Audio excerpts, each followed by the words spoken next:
What's up again, everybody? Brad Faucheux with another iAnimate tutorial. Today we're talking about blinky blinks. Yes, blinks are an important and critical part of animating in a scene with a character. And today, hopefully, I'll show you a nice quick way of doing it. That way you can save it for later, and hopefully it'll help.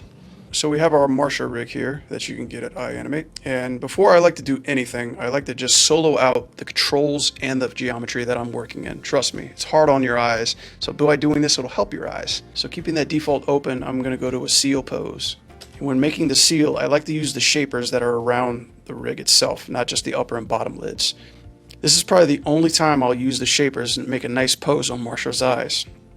I'm very careful to take a look at what the eyelash is doing in accordance to the eye line for the blink.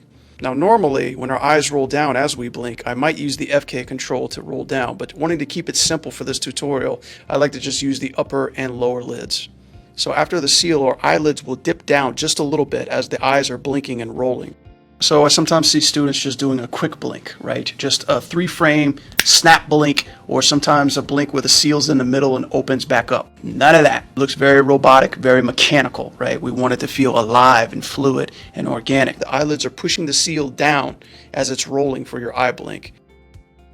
So by doing this, I'm adding my 2 keyframes before the seal. Number 3 is my seal line, and by doing that, after I'll work my 4 and 5. The blue is going to my ease out. One tip to keep in mind is that when spacing this from the closing to back to the opening, it shouldn't be too parallel or even to the keyframes you use to close the eye. This avoids the blink feeling robotic and mechanical. Try to use the ease out to fill in those spots that you didn't going in. It gives it more of a fluidity and feels more organic. So here's a tip. Take the animation that we've established in the upper eyelid, go to the graph editor, look at our TYs, take that animation information, copy that sucker. Now go to the upper eyebrow control and paste that TY on its TY. If you got buffer curve, this goes in real big handy because right now what you'll see is the TY on the eyebrow, but it's totally out of whack. So what you're going to do is just bring it back to its 0 resting point. Now with this TY information we have, it can complement the eyelids as well. So what we're going to do is we're going to use some Anibot tools or scaling tools to tone down the TY while still retaining the animation information. Normally the eyebrow complements the eye blink. So when going down, you could utilize the TY animation that you have from the top blink to your eyebrow. This is just an extra complement for your animation that you already have. The eyebrows follow the blink going down and then lead on the way back up. Remember. So here's another tip. Take all the information that we've animated, and if you have Anibot, go to the little mirror button, right click and mirror all keys. This will take everything that you've animated to the left side and transfer it over to the right side. Whoo! But wait a minute, that eye's a little bit off. Hey, it's not a perfect tutorial and it's not a perfect playthrough. All we got to do is grab our little FK controller and then click our mirror again. That's more like it.